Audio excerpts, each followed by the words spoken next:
Welcome to Holly Hill in historic Midway, Kentucky. I'm Ouita Michel, and this is Up Home. The food of Central Kentucky reflects who we are as a community. It's the intersection of people, places, and ingredients. And when we find our place in that community, we become part of the greater story, honoring our past and celebrating our future. Room at the Table is all about exploring the influences people from other cultures have brought to Kentucky's cuisine. I love working in the kitchen with Agnes Marrero, the executive chef at Smithtown Seafood. She always brings the flavors and spirit of Puerto Rico to everything she creates.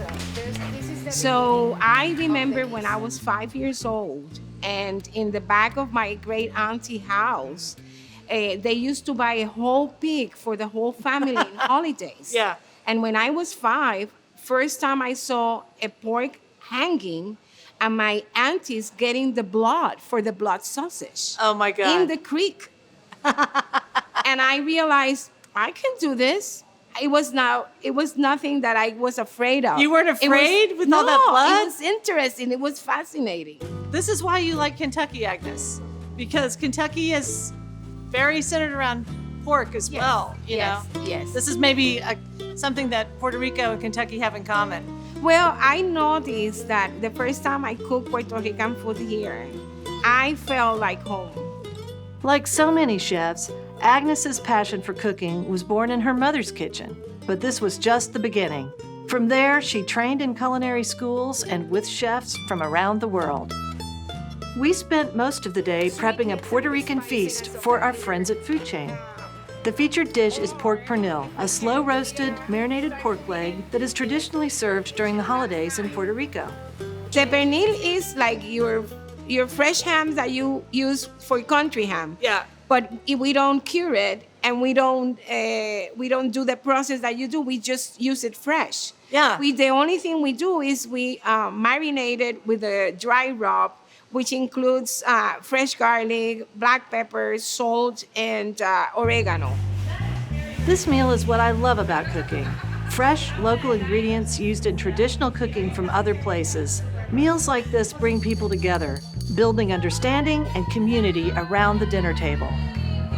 So tell me a little bit about where we are. We're sitting right now in a special place. In a special place. Yes. This is the Bread Box building, and we have a little shop, counter shop. And we're looking right now at that shop. Yes, it's Smithtown Seafood. It's interesting because you were talking about the oregano. Yes. But you really can just open up the back door to the kitchen and walk right into a farm. I am the only chef in this town that can do that. Yeah, one of the very few, I think, in the whole country. Yes. As the chef at Smithtown, Agnes is a creator, but she is also a teacher. Her patience and attention to detail has helped train and feed members of this underserved community since Smithtown opened in 2013. Everything Agnes does reflects her intentionally positive and compassionate attitude. It can be hard at times. Yes. We've had some times in this restaurant where I think you and I both were ready to give up. Yes, but again, if we love and we stop and we look at each other and we see, well, what is our main purpose here? We keep on going. Yeah. Because life is not easy, and we don't want an easy life. No. Because we are chefs. This restaurant has delivered a lot to the community. Wow. Yeah. That's one of the things that. But you make that possible.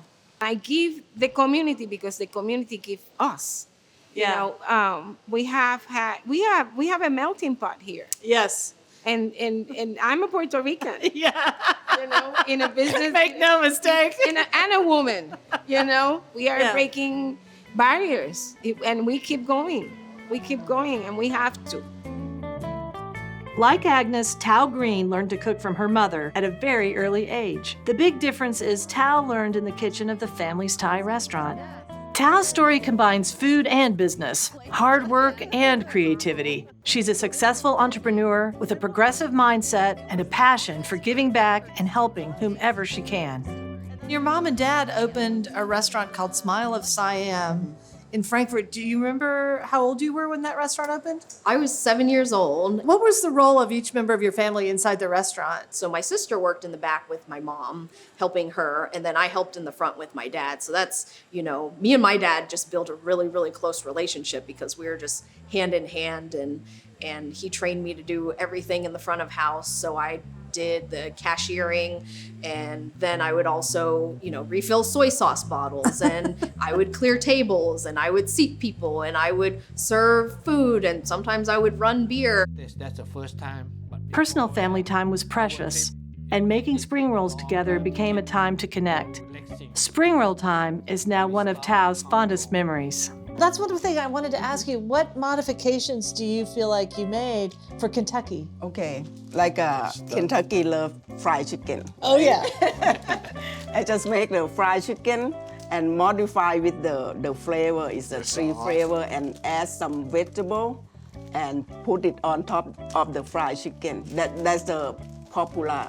It's still on that it's menu. Still on that menu. It's still on that. It's probably their number one seller still Yeah. on the menu. So your mom and dad sold Smile of Siam when you were about 17. You go off to college. Yeah, as I was leaving after 10 years of being in the restaurant, swore that I'd never work in food ever again. And then over time, I realized, I was like, I don't really like these office jobs. So you graduate from the University of North Carolina and you come back to Lexington? Came back to Lexington.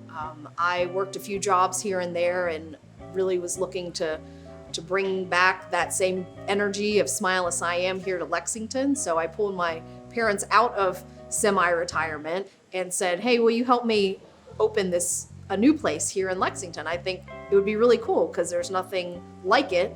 And they said, yeah, sure, we'll help you out. And that's how Thai Orchid Cafe was born. So that was, how old were you when you opened Thai Orchid? I was 24. Tao's passion for helping communities led her to India, where she volunteered with Habitat for Humanity. While there, she met Mike and was immediately attracted to his focus on helping others. His sense of humor didn't hurt either. So you were the boyfriend when she opened Thai Orchid, Yeah. and you still proposed marriage to her. That's good. That's right. I'm impressed. Well, my dad sat him down and he said, Well, now, if you marry her, you marry the restaurant. yeah, he did say that. Kat was giving you a word of advice.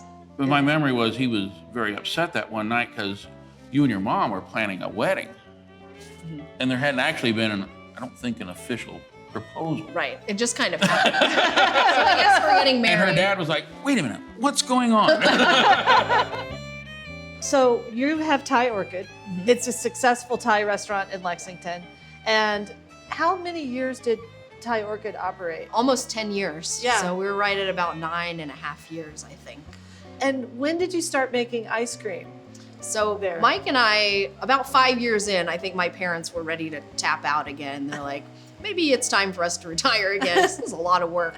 And Mike and I decided the next stage would be, well, why don't we buy the restaurant from my parents? Because my parents owned the restaurant, but we ran it together.